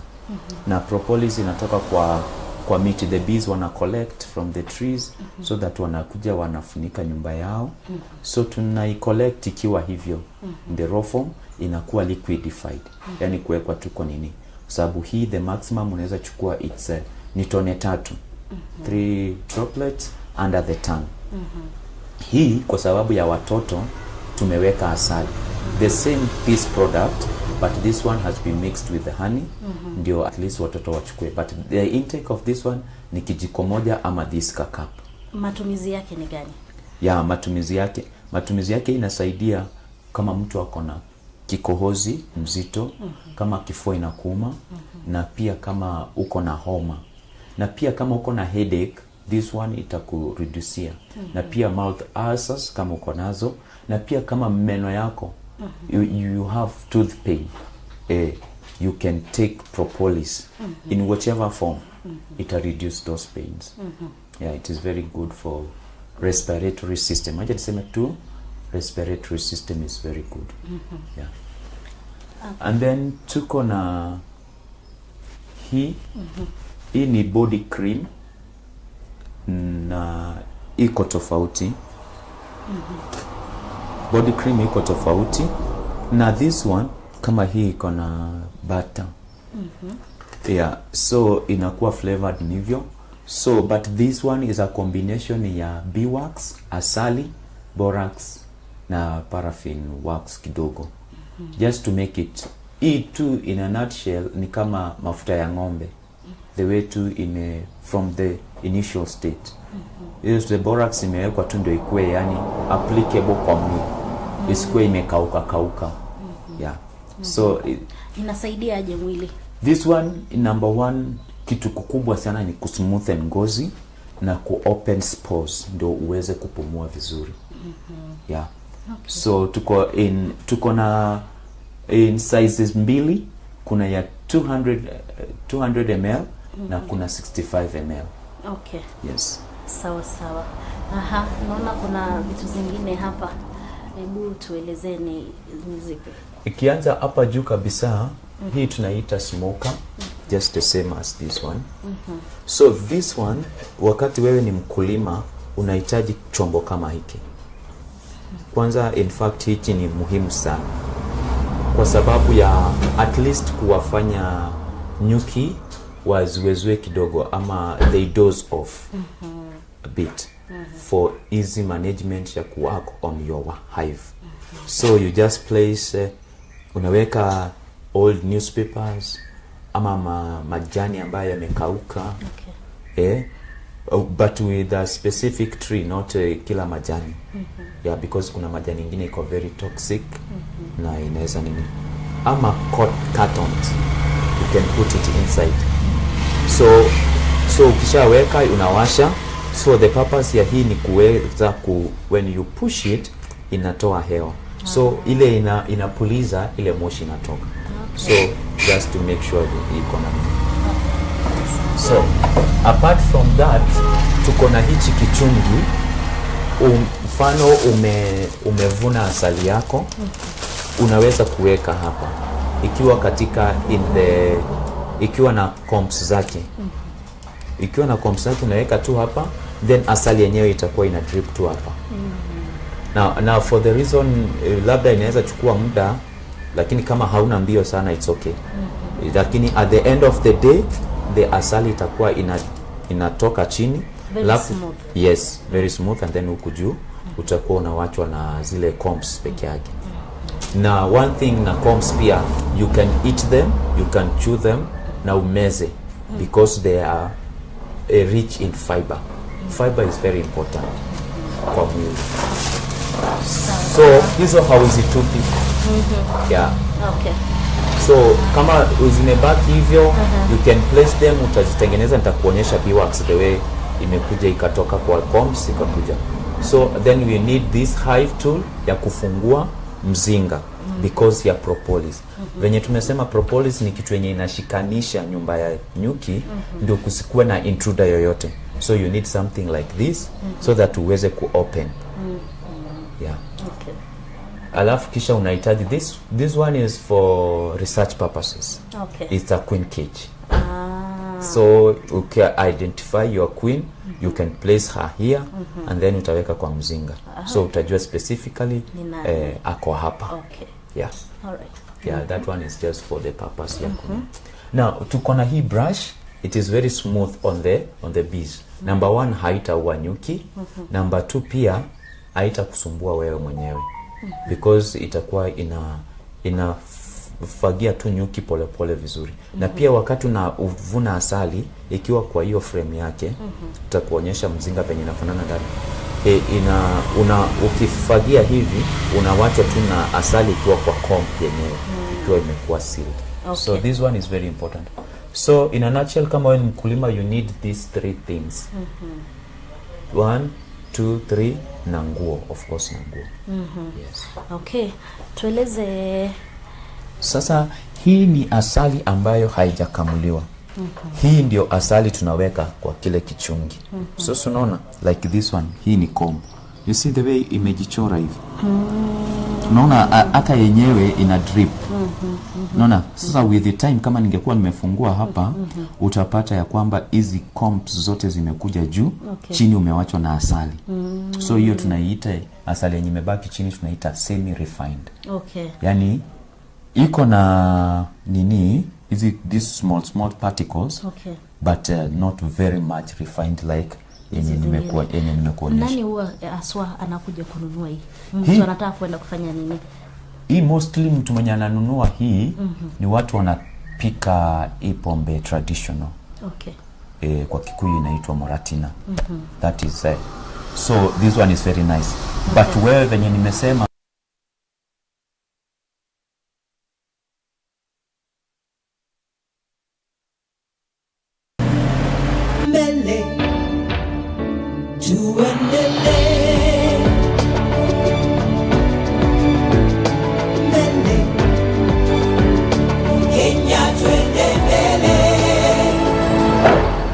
Kenya, twende mbele.